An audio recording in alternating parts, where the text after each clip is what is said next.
Good evening, everyone. Welcome to New Age Autographs, New Age Sports. Thank you all for joining us on our first live stream. Super excited to bring a really fun slate of guests here to join us. We have some Air Force former football players, as well as a current offensive lineman there at the Air Force Academy, who's also been named All-American recently. So want to, again, thanks everyone for joining. Sorry we got started about a minute late, but hopefully you'll forgive us. So just to give you an idea of who we are at New Age Sports, we are seeking to usher in a new era of engagements between athletes and fans, starting with things like this, virtual engagements where you'll get the chance to ask them questions, hear their answers direct from the source instead of having to go through the traditional media outlets. We'll also have a store up, and that link will be in our YouTube channel as well, for autographs for sale from some of your favorite athletes. So check that out when you have a chance. And then you can also follow us on Instagram at New Age CFB, like New Age College Football. If you're interested in keeping up to date with all the big things, big news in college football and those kind of things. So again, thank you all for joining us. At this time, I'm going to give a brief intro of some of our guests and give them a chance to introduce themselves as well. So we have joining us first off, we have Christopher Mitchell, who is a Air Force offensive lineman. He started games across three different seasons there with the Falcons, and a very decorated career. So I'll give him a chance to say hello. Hey, Chris, you're live. If you want to give everybody a quick brief intro. Yeah. Hey, Tanner. Thanks for having me on. I appreciate it. Good evening, everyone. It's good to be here. Like Tanner said, my name's Chris Mitchell. Played a decent amount of football at the Air Force Academy. Played offensive line there. Played center. That was about 65 pounds ago. Since then, I'm nice and lean and trim now, running marathons. But just an honor to be today. Love talking about football. Love getting back with these guys and reminiscing a little bit about the glory days and also looking to the future of what this Air Force team can bring. Currently right now I'm in the United States Space Force. I'm actually working a launch campaign for the next generation GPS satellite, but on the football field. So going back to the roots, it doesn't get much better than this. Thanks for having me, Tanner. Awesome, Chris. Well, thanks for joining us again. I'm looking forward to seeing what you have to say. We'll go ahead and jump over to our next guest. That's a former tight end there at the Air Force Academy. You got Leslie Dowger here, who played 19 games across 2 seasons, and we'll let him give a brief intro as well. Hello, everyone. I'm glad to be here. Absolute pleasure to be here with the guys, link up and talk football, talk about our careers a little bit. From Sunrise, Florida, tight end, got to get in the trenches with the big boys like my buddy Chris. Enjoyed every second of that. I was able to play in 19 games throughout my last 2 seasons. So, earned it the hard way, got out the mud, but was able to win a lot of games when I did get the chance to play. So awesome opportunity there.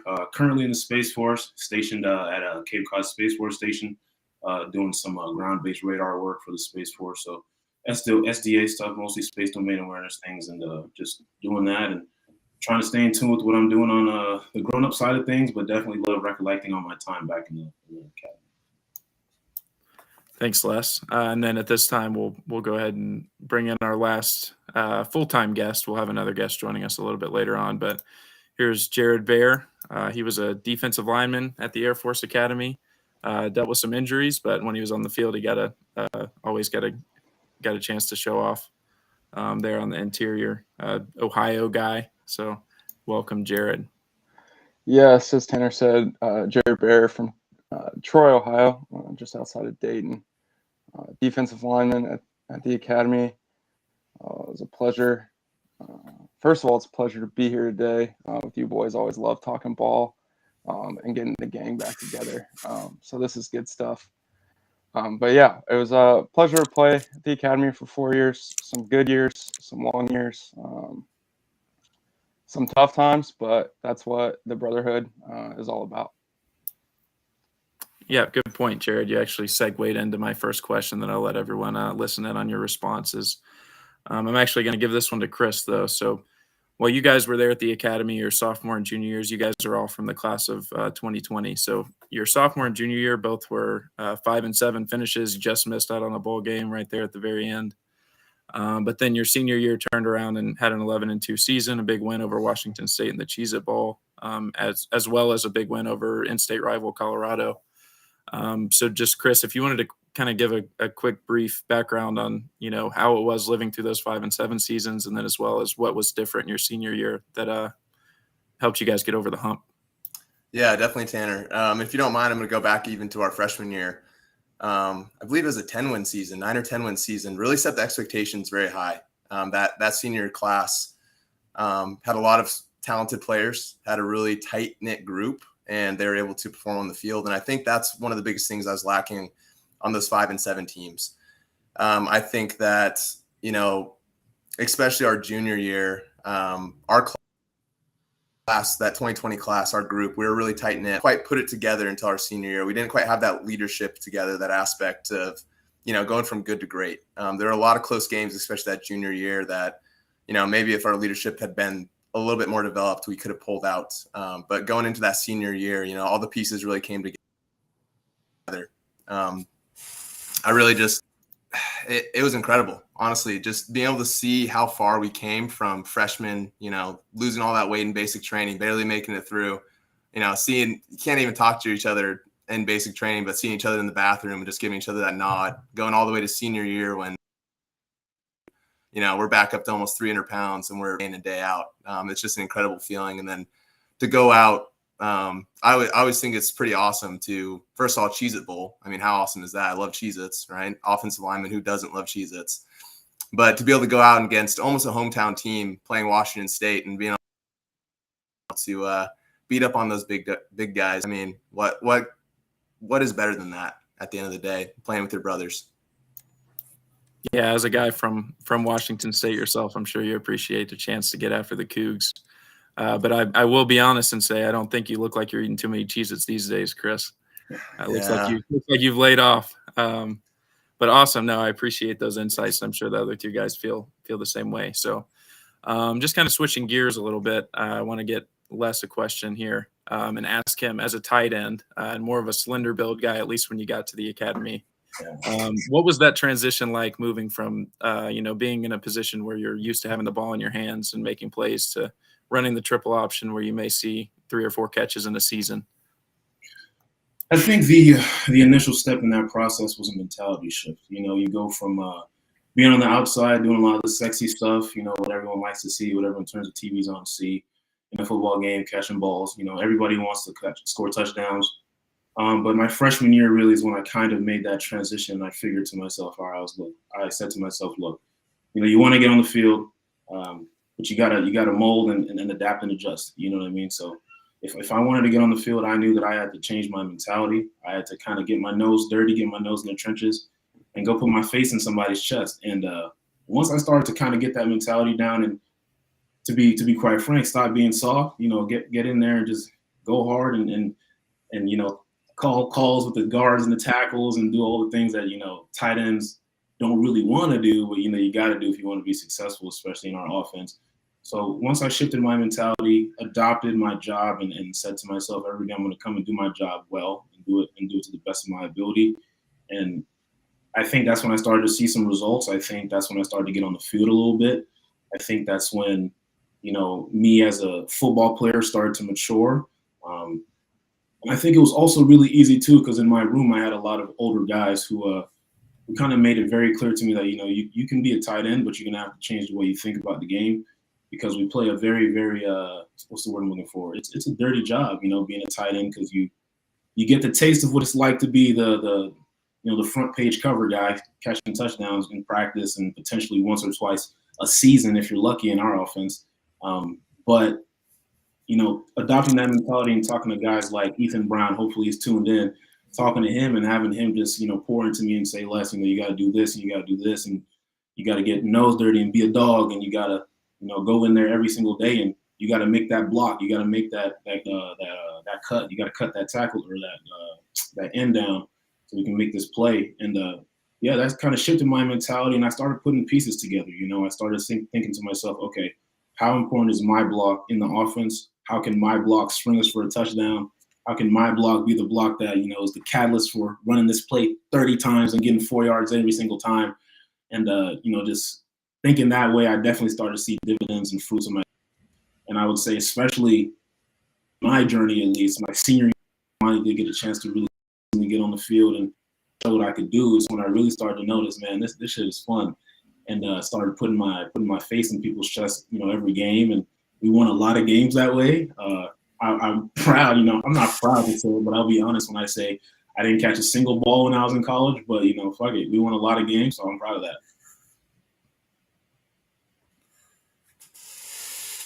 Definitely won a lot of games, especially there your senior year, and some pretty big ones as well.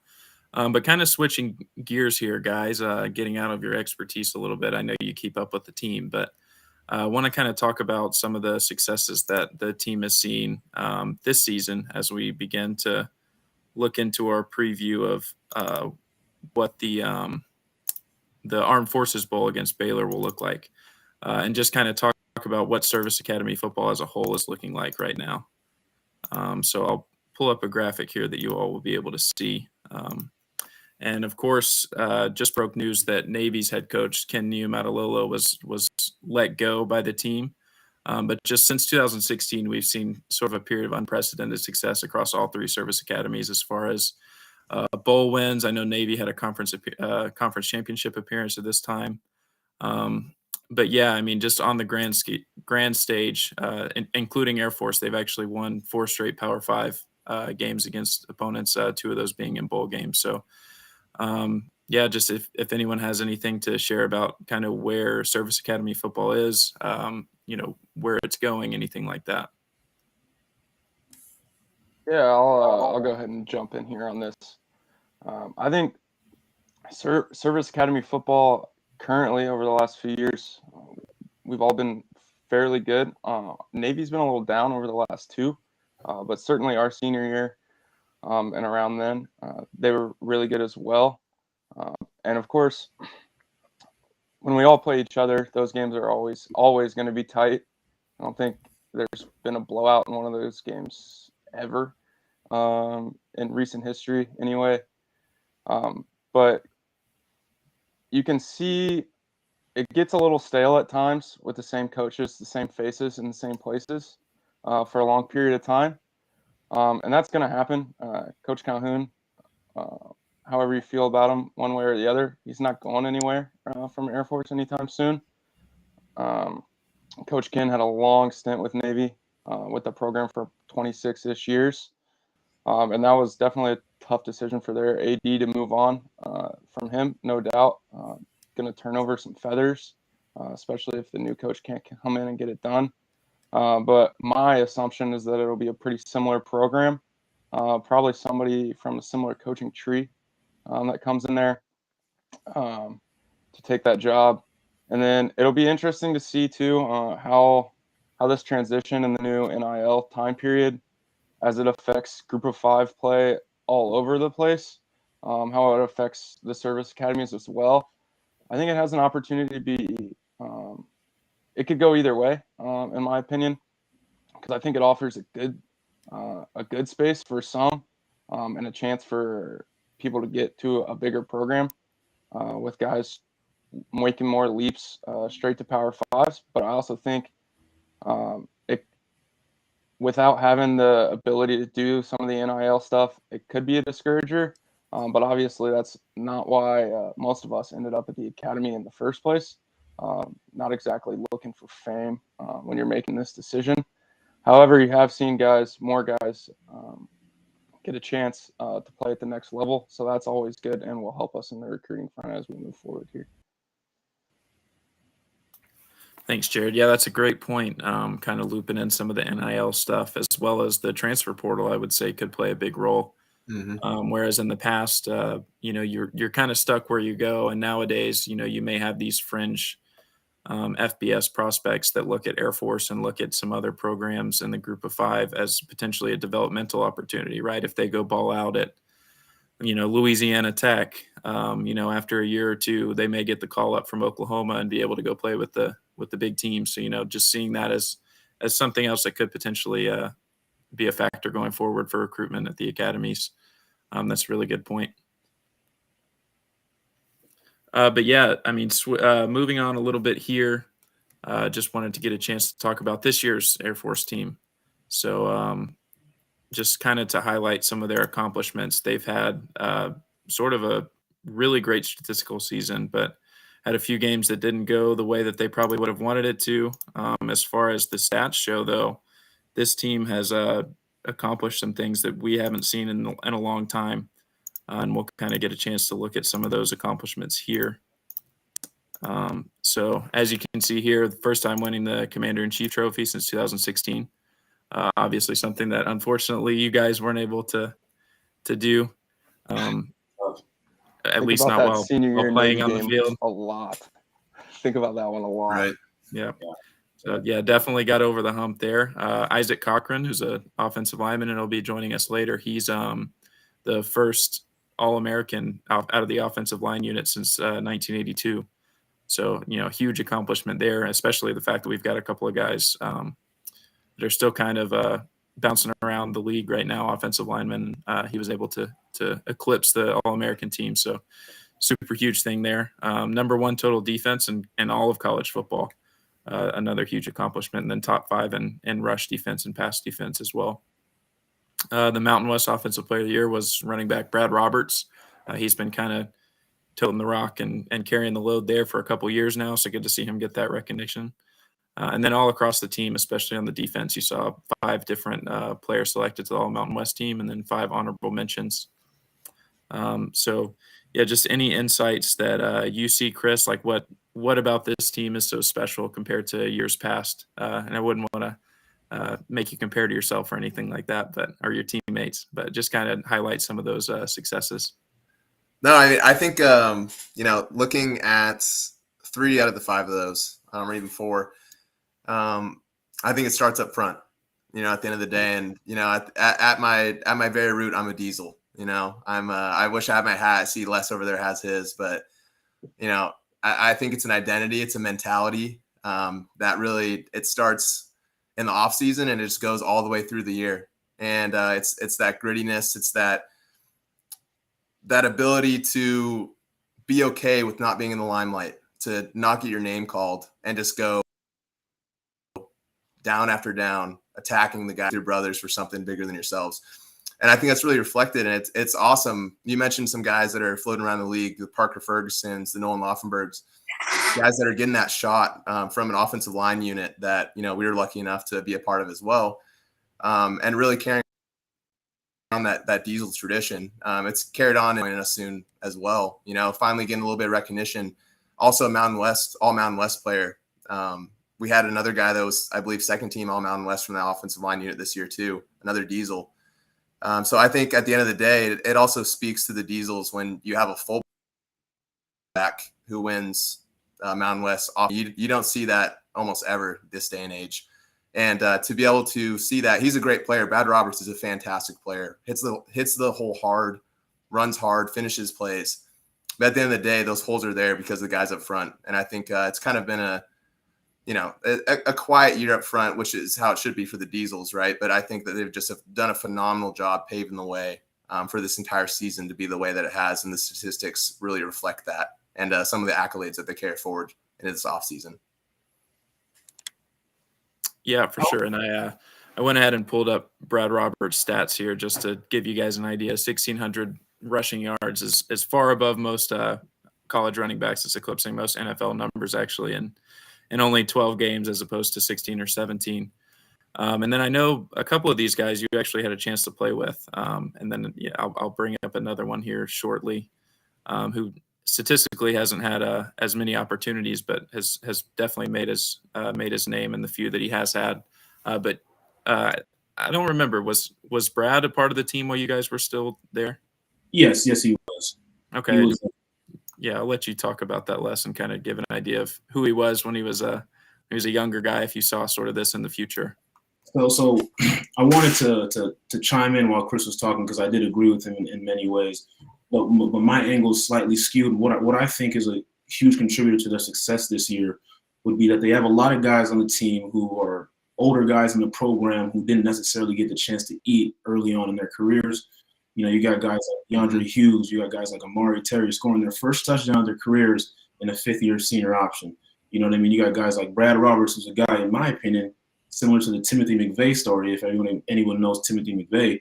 But here was a guy who, no one expected to be that guy. When we were at the academy, Brad was on the team, and he was, in all accounts, one of those fullbacks that you kind of just lumped in with the group. You didn't think of him as anything special. He wasn't a guy who was showing you anything crazy in practice. But here's the thing about being a guy that earns his keep and stays loyal to the grind is by the time you hit your junior and senior year, you're ready to do numbers if you get an opportunity. And guys like Brad Roberts, Amari, Terry, and DeAndre Hughes, I want to say their names again because I'm proud of those guys. Seeing them as young dudes on the team, scout team or getting reps with C group and doing things that are hard day in and day out when you're a sophomore and you're not seeing the light. You're seeing a guy who's your same class getting reps with the B group, getting reps with the B group. It's hard. True to that, to come into do work every single day. So my opinion on why the team's doing so well is because they got a lot of old guys who decide to stick around. They got a lot of old guys who are getting an opportunity and they're seizing that opportunity and performing. And every time I watch those guys play and I see my boy DeAndre Hughes, shout out to D, he used to cut my hair when we were back at the academy. This guy's doing his thing now, you know what I mean? And he's always been a dog. He's always been an athlete, always had the ability. All you needed was the timing and the opportunity, and when that came, he seized it. So to go into Brad Roberts a little bit, like I mentioned before, he's a good dude in all accounts. We didn't talk too much. We weren't too close, but we had some interactions here and there. And he was just another good guy on the team, you know what I mean? I think we had a really good opportunity being at a service academy where, for the most part, all the guys on the squad were good dudes. And there were guys that we could, spend time with and fellowship with and get to know a little bit. And with that, it was always easy to be a good guy in the locker room, especially a good older guy. Chris can probably attest, and Jared as well. When you're a senior on a winning team, it's your job to kind of hold the line and make sure everybody comes to work ready to go every single day. Because all it takes is one game, and you can go on a slide. You can lose 2 or 3 games. And I think with us in that role and having that experience, I'm sure I'm not in the locker room, I'm not in the meetings, but I know for a fact those guys who have sat on the bench and games and been on the side in regular clothes, they know what it's like to not get that chance to play. So they're seizing an opportunity, and the younger guys are hungry and they're watching that. So I would say, they're having a great season this year, but I'm predicting greater seasons in the future to come because one of the things we have as a luxury at the service academy is we're a 4-year group of guys. It's hard with the new NIL concept and all that other stuff and the transfer portal. But I would say, to piggyback off what Jared had to add in a little bit is that you're not getting those kind of guys at a service academy, especially the Air Force Academy, where academics first, integrity, trying high character guys who are ready to work. If you're coming to play in the triple option, especially on the offensive end, you got to have a little bit of grittiness to you, so you're ready to come to work and do your job. So I would say all those factors contribute to why the team's doing so well this year. And then guys like Brad, DeAndre, and Amari, hopefully they're watching. If you guys are there, proud of you guys. Keep doing your thing. And that's my take on it. Cool, Les. I appreciate you name dropping some guys there too as well. I wanted to give Jared another opportunity kind of to shout out any of those guys on the defensive side, maybe if he's got anybody he's had a particular interest in this season that's caught his eye. Yeah, I'll get to the defense in a second. I just want to piggyback on the offense real quick with a guy that I've seen since his very first day working basic training with this guy. David Cormier. It's been nice to see him kind of get the touches finally. I know he's battled some injuries, but from day one on the practice field, I think he was one of those guys that was like, oh, wow. When we get out of here, this kid's going to he's going to be special. He's got some talent that isn't quite normal. And it's cool to see that finally come to fruition for him this year a little bit. And then on the defensive side of the ball, a guy that was pretty similar in that regard, traveled with us a little bit his freshman year as well, TD Blackman. Mm-hmm. He's been able to stick around. I battled some injuries in some previous seasons as well, I do believe. But sticking around, making plays is there. When called upon, a lot of experience. I spent a lot of time in the linebacker room with some older guys, some good leaders, and it seems like that's carried over. He learned a lot from KJ and Price and those guys in that class and was in there in the thick of it.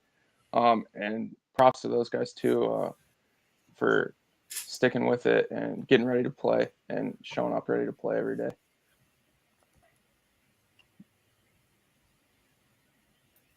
Yeah, for sure. I mean, as great as it is to talk to the 2020 class as well here, I think we might now take a chance to introduce our last guest here, and that's Isaac Cochran.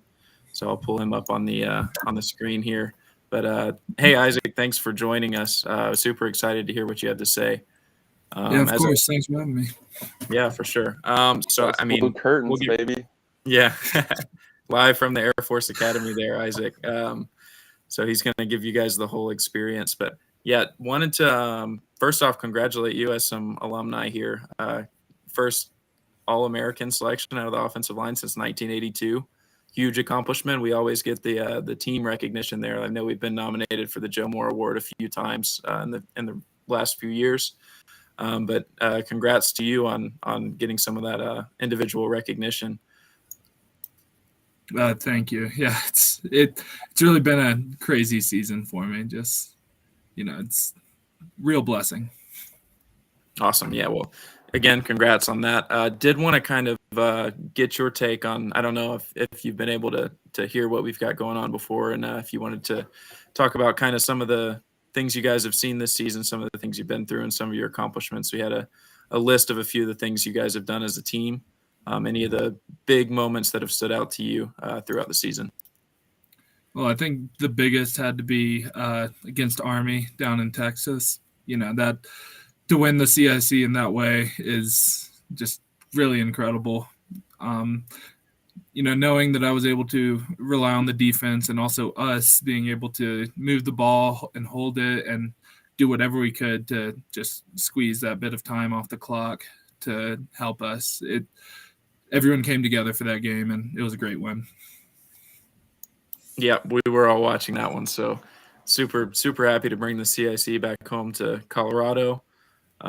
You kind of touched on the defense holding there at the end of that game, and I wanted to bring up that the defense was actually ranked number 1 total defense in all of college football this season, at least in the time that these guys were there. I don't think we were ever that accomplished as a defense. So I did want to give you a chance to talk about sort of running against them in practice and what they've been able to do for you guys as an offense to kind of complement. Yeah, it's always been a great fit. The other guys definitely know how much we hit during practice and compete against the other guys.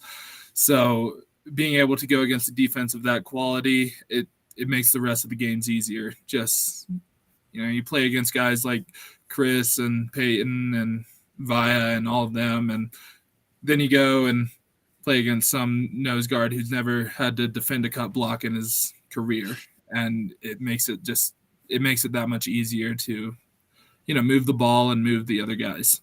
So.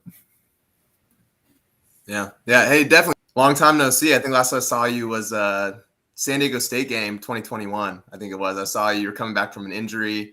Great to see you have the year that you've had, man. Absolutely incredible. But I just want to ask you and think back, to your journey. Starting as a walk-on, and just being able to see the progress that you've made as not only as a football player but as a young man. Growing up into the full adult, and being ready to take on whatever your next duty is going to be. Can you speak to that process of kind of stepping into a new arena as a walk-on and on the Air Force football team here? Yeah, I'd say that the main thing that helped me in getting to where I am right now is just work ethic and always and never stopping. Through the off season, through through the season, even when I was injured last year, just constantly working towards getting better and just being the best that I could. And all of that really played into just the season that I'm having right now. It's like what I've always been working towards, and I never was planning or realized that I would have a season of this quality and get the awards that I have. But it all goes back to the work ethic and just what I was able to commit to the program and to football. Yeah, and Isaac, I got to ask you, as an offensive lineman, it's kind of like picking your favorite kid, right? Like But everyone kind of has a favorite running back that they like to block for. Do you have one in particular that you love to get down and dirty for and really get those extra yards? Well, it's got to be Brad. I mean, you look at how good he's been. It's pretty easy to want to block for him. You know, if you make a hole for him, and he's going to deliver 5 extra yards on top of it. So you know that he's got to be the guy. Absolutely. Yeah, we touched on some of Brad's accolades as well, being the Mountain West Offensive Player of the Year. Definitely a high-powered offense and a high-powered defense there in the Mountain West this year. So kind of switching gears and start to talk about sort of you guys' prep for the Armed Forces Bowl. I see that you guys are still at school. What does your prep look like? When do you guys start preparing if you haven't already? Or I assume you probably already have. Yeah, so we had a couple practices in the last couple weeks. It's just been, with our classes ending, it's just been really busy. And this week was finals. So most of the guys are getting to go home and just for 3 or 4 days before we have to fly down to Dallas for the bowl game. I have to stay here because I got to graduate on Friday. So, but thank you. Yeah, but really, it's just congratulations. For the most part, it's been lifting and a couple practices to get ready. So you mentioned graduating. Where are you off to next? What's next for you? Currently, I'm planning on trying to make a run at the NFL and see what happens there. So, still got to work everything out for what I'm going to do after the bowl game, but currently that's the plan and still pending approval, but it should work out. Awesome. Yeah, it's good to see some of the restrictions and policy kind of working in the athlete's favor. These things always ebb and flow, being a service academy, but for now it seems like it's a good opportunity for you to shake the wheels and see how that's going to go. So good luck on all that training. I'm sure you're going to be spending a lot of time working on your body and working on your speed and things like that. So back to talking about sort of your prep for Baylor. What are some emphasis items? I know Coach Lobo's probably had some things for you guys as offensive line to be thinking about before you get into that game against some of those big fellas on the other side there down in Texas. Well, it's pretty much the same as it is every week. You know, we got to dominate up front, dominate the down linemen, and really just move the line. If we do that, then we're going to come out on top, and our offense is going to have a day. If we get stuffed all game and we can't really move it, we have to pitch the ball, we have to try passing the ball more than we like to, then the game probably wouldn't be – it probably won't work out quite as much in our favor. So, yeah, so cool. Appreciate that. You guys had a big Power 5 win earlier this year against Colorado, but wanted to give our buddy Chris here, former center there at that Air Force that played against a couple of those big Power 5 schools, see if he had any advice to give you as you prepare for those games against some of those higher-ranked recruits, some of the bigger guys and stuff like that. Yeah. It definitely reminds me the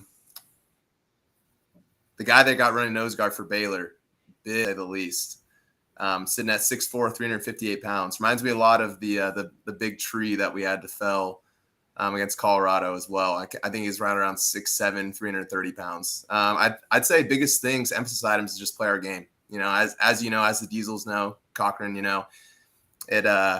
playing against guys like that, they're not used to getting cut. They're not used to guys firing off the ball every play, down after down. And I think just playing to that advantage, playing to that quickness, and really playing together. Every time you get a chance to cut someone down, every time you get a chance to double team, make them feel it. Because by the third and fourth quarter, they're not going to want to get sick of getting up off the ground. And I think you guys are going to have yourselves a day up front. And like you said, it's going to come down to how we move the ball on the ground. And that comes down to the Diesels. So I'm excited. For one, I know that everyone here is excited to see what you guys can do up front against a big group of bodies like they have. But I have no doubts that we're going to get some movement on these guys. I'm excited to see it. Mm-hmm. Absolutely. Thanks for that insight, Chris, and I'll let you go ahead, Les. Yeah. I wanted to piggyback on Chris a little bit and share some of my insight as to what I think would be good advice for the team this year. It's two things, two major emphasis items. The first one would be they bleed just like you do. And what I mean by that is every opportunity you get, show this guy, I'm a guy too, opportunity. Because one thing that we have, being former Air Force guys ourselves and you still being in the program is you were overlooked, you were overshadowed. Isaac, you got that chip on your shoulder. A lot of the guys on the team got that chip on their shoulder. So when these guys walk in there, they're going to think, okay, we got Air Force, they play a different style, whatever, but we're going to roll through them. But if we understand that they bleed just like we do, and they got needs just like you got needs, so if you chop them at the knees like Chris was saying, and you make them play our game, which is the second emphasis item, playing our game and sticking to our game. If we can do those two things, it's going to be a fun day. Oh, yeah.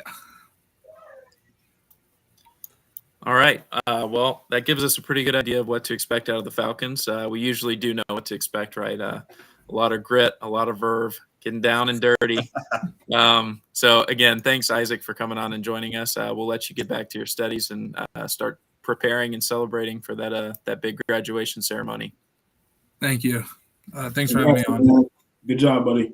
Hey, great to see Isaac. Yep. All right. So now that we've got a good idea of what we're looking at with that Air Force team, some of the highlights and the way that they do business, let's shift gears and talk a little bit about Baylor. So we mentioned that Air Force has got the number one ranked defense in all of college football, but they're going to have their hands full with a really strong running game from Baylor. They have one of the top running backs in the country. He was named a freshman player of the year in the Big 12. Which is not an easy award to come by, and sort of get into what Air Force can do and what we've done historically to combat some teams like this. Jared, I'll give you a chance to speak on that as a defensive lineman yourself. Yeah, in a game like this, with teams that pride themselves on the run, typically, just based on what we're used to every day, what we're seeing, this offensive line is going to look slower to our defensive line, and probably going to feel a little less physical. That's even against big teams. I think we played Michigan our sophomore year. I wasn't there, but the report back in the D-line room when we got back was kind of the same thing. They're big and slow, which by their standards, they're a pretty quick offensive line and can move people around. But it's really different when we come from seeing our offensive line every day and running our type of offense. It's a different type of physicality, and it's a different type of quickness. So I think we match up well there, and especially with teams coming from a different conference that don't play us all the time. It's different because if you see just the past history, teams that don't play us every year are usually not prepared at all. It's usually the teams that have our number are the teams that we play every year. The Boise's, the Wyos, they see it, and they can kind of prepare for it. They know what it feels like. But for these guys on the offensive end for Baylor, if we can keep them contained in the box a little bit, we should be able to hold this run game down. And then on the edges, I mean, with how we're built, we're going to let them get some of their yards on the outside, but if we can hold down this run game a little bit, we should have a good chance to play with them. Yep, those are great insights, Jared. I appreciate that. So I actually think I scrolled through an article earlier this week talking about how Baylor was being forced to play Air Force in the bowl game and have to deal with some of those cut blocks and some of the. I promise that nose guard wants no part. He wants to get to the NFL. Right. I can imagine. Hey, I wouldn't either. But he's going to want no part of that. Yeah, so I did mention sort of what Baylor looks like on offense, but I wanted to kind of give more of a full spectrum view of their team and what they do. So want to pull up a quick graphic here to highlight some of their successes and actually some of their failures as well, coming off a huge season last year where they finished ranked pretty high, kind of sort of a slumping season this year, but still a lot to work with and a lot of successes as well. So as you can see here, They finished 6-6, so they just cracked bowl eligibility. Struggled in the conference, but had a couple of big wins. Like they got one over on Texas, but then they had some disappointing losses as well against the likes of West Virginia. We talked about Richard Reese earlier, super talented running back. As a freshman, he was named the Offensive Player of the Year among all freshmen in the Big 12. They had 4 players named to the Big 12 first or second team, and you'll see Siaki Ika, that big nose tackle there pictured in the middle. They are susceptible to some turnover problems, especially at the quarterback position. You've seen their quarterback, Blake Shapen, who's thrown 10 picks and fumbled the ball 4 times as well. So something for the Air Force defense to look out for. But they do put up a good amount of points. They're the 31st ranked scoring offense, putting up over 33 points a game. Defense is pretty middle of the pack, allowing 26.6 points per game. Strategy-wise, they're definitely looking to stop the run. Their secondary is pretty run-focused. They're going to make you beat them deep, at least against traditional teams. So it'll be interesting to see how that stacks up against the offense with Dave Aranda's coaching staff and strategies over there, bringing his unique defensive schemes to play against Air Force. So I'll start off with Les here. Want to talk about sort of picking up blitzes and stuff like that. What Air Force can do to kind of combat what Baylor does. They like to bring a lot of pressure from the DB positions. They rotate their linebackers around a lot, and you never know where it's going to come from. So being one of those guys who primarily picked up blitzes and things like that at the tight end position, kind of wanted to see your thoughts on Air Force's strategies. So my take would be that it's going to be a lot of emphasis and a lot of responsibility put on the skill guys. So we're talking the X receiver, my guy David Cormier. We're talking about our Z back, our tailback, some of the running back responsibility, and especially our tight ends.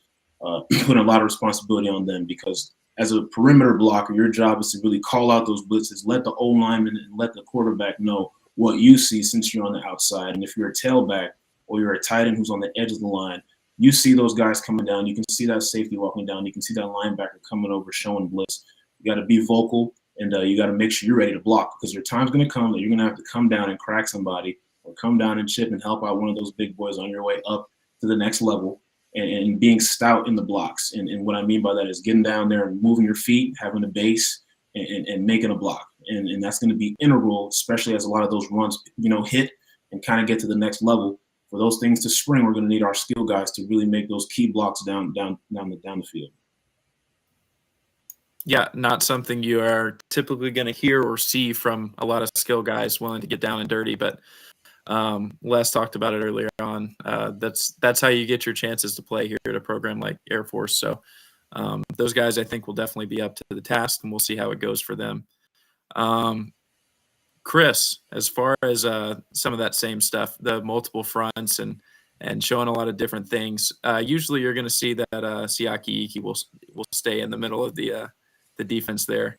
But other than that, everybody's moving. I mean, they've got some different body types playing all over the place, some nickel backs and all type of different formations. What's that like, calling out a defense as a center and kind of identifying those things, and what will Air Force do to respond to those things? Yeah. I mean, I think it comes down to 2 things, right? Number one, and Les really hit on this, communication. It's talking along the entire offensive line, especially from the center position, because you really have the best eyes on the team. Be able to see both sides of the line of scrimmage, right down the middle, everything like that. You also have direct line of communication to the quarterback.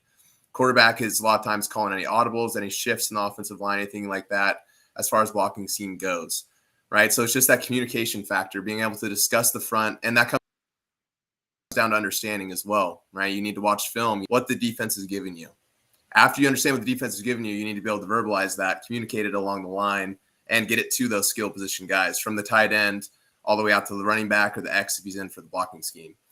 The number 2 thing that I think is important here, when you have a front that's constantly shifting a lot of blitzes, is simplification, right? This is not the time to get pretty. It's not the time to get complicated and complex, right? Keep the scheme simple, communicate up and down the line of scrimmage, take your man and call it a day. There's been many times we've seen it even, among ourselves, where a lot of our best plays were the simple ones. It's the ones where we didn't think at all, and it was just action. You just did your job, and the result was what we wanted it to be, right? a lot of times teams will get in trouble when they're trying to pick up these fancy blitzes by trying to scheme up something fancy in return. At the end of the day, keep it simple, and you'll be able to pick up anything as long as you just communicate along the line. And the quarterback's keyed in as well. Yeah, definitely can see that. And another way that Air Force is going to get that edge is some of that academic prestige that comes with being a service academy, what they give up, and sort of the athletic and physicals they make up for, and the mentals. I did want to do a quick plug here for our viewers watching. Again, thanks for joining us. We're not done yet, but I did want to remind everyone that these guys are going to stand by at the end of our coverage to answer some live questions from fans. If anybody has anything, just drop that in the YouTube live chat, and we'll get to those as soon as we finish up. With that being said, though, I did want to give Jared a chance to speak to some of the defensive strategies that Air Force is going to look to apply. So, again, just to give everyone a refresher, Baylor is a heavy run-first team. They lean heavily on that running back, Richard Reese. He's pretty reliable. But when they do put it in the air, they're a little bit turnover susceptible. I mentioned earlier, quarterback Blake Shapen has thrown 10 interceptions. He's also fumbled the ball 4 times. I know something that Air Force prides themselves on is forcing turnovers. So I wanted to give Jared an opportunity to speak to how they might exploit that. Yeah, I think every year one of our big goals on defense at the academy, and I'm sure nothing has changed with Coach Knorr coming from the same system, taking over that defense, and just knowing him personally. But the turnover battle is always something we're looking at every week. And I think that'll be a key to this game. And I think as you've seen our secondary this year, they've been very opportunistic on defense, getting some key interceptions, getting some key sacks. And like every year, too, we're going to scheme up some pressures. We're going to leave our DBs out there on the island a little bit and try and sell out for this run game and hope it holds up on the outside. But that's typically what we do every year against everybody. So I see that matchup working out pretty well in our favor as long as we can hold up on the outside. And we're gonna give up some shots. It's about stopping the bleeding and holding them to field goals. You saw that in the Louisville game the last time we played. They were pretty run heavy, pretty athletic on the outside. We gave up some big plays, but for the most part, we keep the game in front of us, hold the other team to field goals, and we win the turnover battle. We get 1 or 2. We're going to have a pretty good chance to win this game. Especially with as physical as we can be up front. If we play a physical game up front, we should have no issues. You brought that up, Jared, being physical up front. I did want to mention as well another thing that Baylor has that's a little bit different than what Air Force is seeing in the Mountain West regularly is the size of their offensive line. It's a little different going against the cut blocking and things like that in practice, but then you go up against an offensive line like this. It's a lot of transfer guys with a lot of experience, older dudes, and these guys average out at about 6'5", 311 pounds up front. What are some of the things, and I know the coaching staff has changed a little bit since you were there, but some of the things that Air Force tries to do to combat offensive line size and strength against some of these bigger programs? Yeah. We're going to move around a lot, typically up front against a team like this, just to kind of get them off guard and just switch up the look as far as shifting and moving pre-snap and trying to get them thinking a little bit because we think we have the edge in the thinking game, which typically we do. And it just helps us be a little quicker. But the size is something that we do deal with. We're typically undersized on the defensive line anywhere we walk in, but a guy like Chris Herrera, he's a longer guy. He should be able to use his levers. And then our nose guards are going to get up and under these pads a little bit with these bigger guys, which is something that the Baylor guys may not be used to. And for that, it's really about when we shift around and being quick and getting to your spot so they don't have the ability to maul on you if you're being the aggressor. That's how I felt like I always played best, is if I was being aggressive and getting some push, because that way I don't give those big guys a chance to lean on me, because that's really what they want to do. They don't want to move their feet typically as much. Cool. Thanks, Jared. Yeah, that should go a long way in sort of trying to neutralize that size. It'll be a factor for sure, but it'll be a fun matchup to watch. So as we wrap up, we're at about 7:50 right now before we get to those live questions. Wanted to give everyone a chance to kind of share their one key to victory for Air Force here, and see what you think the most important thing will be for the Falcons in this game. And I'll let Chris go ahead and jump on that first. Yeah, definitely. So looking at statistics, looking at losses for Baylor, and then looking at our Falcons here, at the end of the day, I think it's going to come down to who wins the rushing battle. Baylor this year, their 6 wins, all 6 of them, they outrushed their opponent 6 out of 6 times. Looking at their losses, 4 out of 6 of their losses, they were outrushed, right? It's not a clear 100%, but it is a pretty clear correlation there with the rushing statistics. If the Falcons want to win, we need to outrun Baylor Bears. End of the day. Great point, Chris. Bringing the stats with you to back it up too.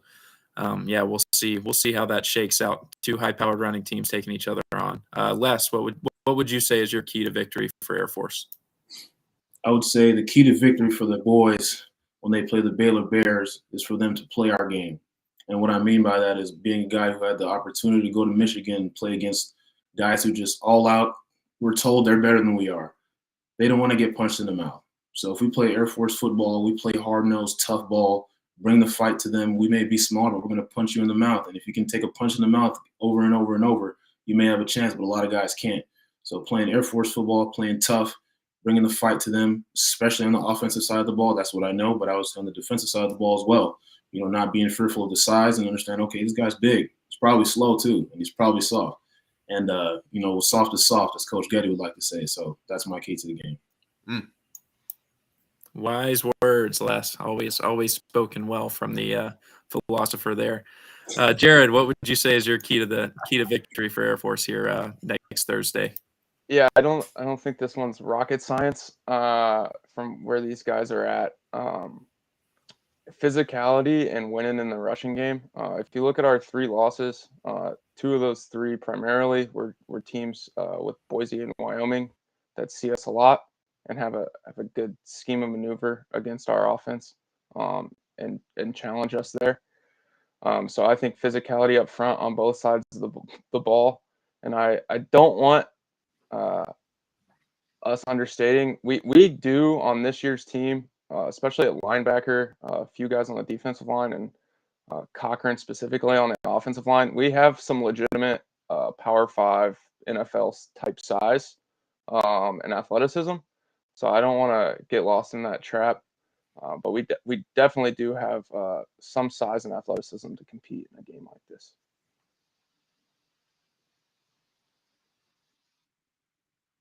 Well, there you have it, folks. The 3 keys to victory there for Air Force.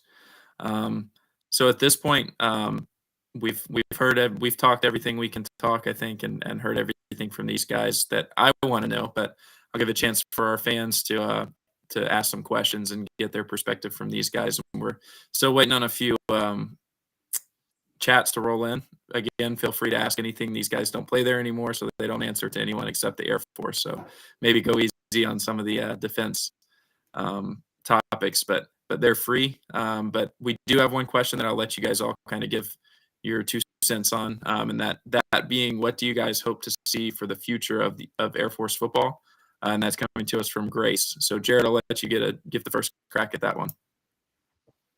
Yeah, I think we kind of touched on this or navigated it a little bit at the beginning, talking about NIL and how that's going to scheme for us.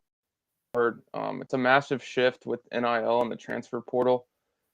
I think how Air Force likes to recruit isn't a surprise. We're going to bring in a lot of guys. And with that transfer portal, we may lose a few more early. But those that stick around, I think, are going to stay for the long haul.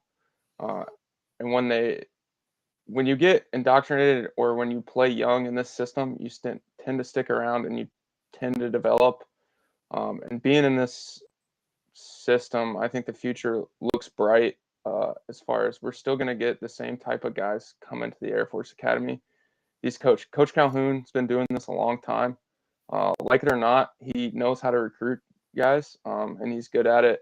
He's good at getting in living rooms with parents, and that's the biggest thing in recruiting, honestly. When you can walk into a parent's living room or sit down at a kitchen table and lay out this the academy for guys, and I'm not trying to say that like it's a lie. Like a lot of what they're laying out it's legit. Sugar coated maybe, but it's definitely legit, and it's a great opportunity for guys. So I don't think anything's going to change really with the program.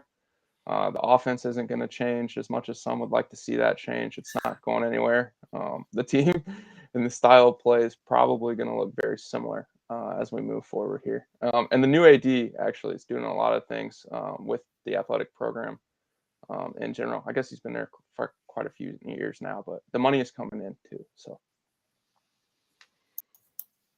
Cool. I'll give you guys, Les and Chris, a crack at that as well. Les, if you want to go ahead and take a jump on what you want to see out of the future. Yeah, for sure. I'm more of a performance-based approach with this question here. I personally don't want to see the team, see a little bit more success at the next level. And that next level for the program would be to start winning some conference championships. First attending the conference championship and then winning it. I think all of us can attest we had a chance our freshman year. We had another chance our senior year, 2 great seasons, but we weren't able to go to that extra game and prove that we're the most dominant team in the conference, which a lot of years we are. We just have a couple teams that somehow, some way, kind of get our number a little bit every year, kind of get one over on us, or we don't bring our game, when it's the game we got to win.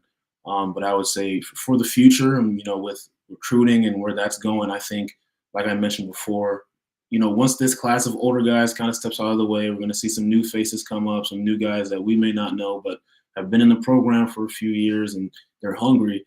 I think we're going to start to see some more consistency in terms of, just year after year after year. It's a new junior, senior coming on the scene and really doing well. And then hopefully that'll transcend into, okay, we're going to the conference championship. We beat Boise and Wyo in the same year, and we're going, and we have a chance at Fresno or whoever's on the other side.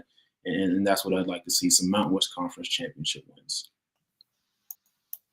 Yeah, Les, I'm sure that would be more than welcome out in Colorado Springs to get a little bit more hardware in the trophy case there. Chris, what do you think? What do we hope to see out of the future of Air Force football? Yeah, I'll keep it simple here. I'll just say consistency. I think we've proven time and time again that we can have a good year. We can have a good stretch of a couple years, and then there always seems like there's a big drop-off.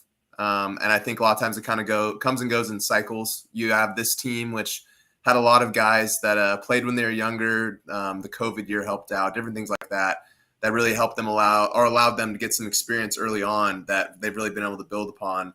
And now as juniors and seniors, are able to lead this team. And something I hope that we can really see into the future is a little bit more consistency, no drop off after this year. After they lose that senior class, really build kind of like what Les was saying and start pulling together some chips, things like that. The CIC is amazing. We want to keep winning that, but also being able to, win that conference, take that next step and become more of an elite program rather than just a good program. Yeah, all great points. I think the future's bright. We'll see if they can avoid that that little dip there that we've seen over the last few cycles of recruits. Chris, that's a great point. But at this point, unless we have anyone else that wants to jump in the chat and ask these guys anything else, I think that we're ready to wrap up. We're at about 8:00. I did want to do a quick demo and show all of our viewers kind of something that New Age Sports has worked on in our autograph offering. I'm going to show you what our website looks like. So I am going to jump over to that and kind of show what we're looking at as far as that goes. So we've had a chance to host a couple of autograph signings with some high-profile college players in Dallas Turner at Alabama, as well as Derek Brown, the former SEC Defensive Player of the Year in 2019 from Auburn. We have a number of items available for sale from those 2 signings, as well as just a couple of other things. So you can see here Any fans, especially as Christmas approaches and the holidays, any gifts for any Auburn fans, Alabama fans, Carolina Panthers fans, and then there's just a couple of miscellaneous items as well here at the top you can see. But wanted to do that quick plug for our company.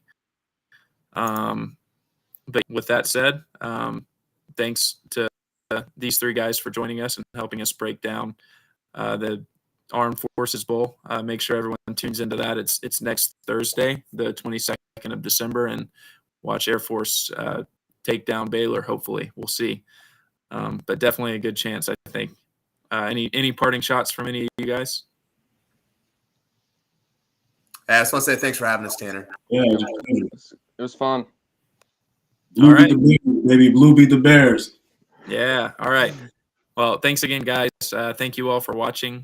We look forward to seeing you all again soon. We'll try to set something up either with these guys or potentially with some other folks. So we'll see. Tune in for that. We'll keep up to date with our Instagram and our Facebook pages. But again, thanks for joining us, and we hope you all have a great holiday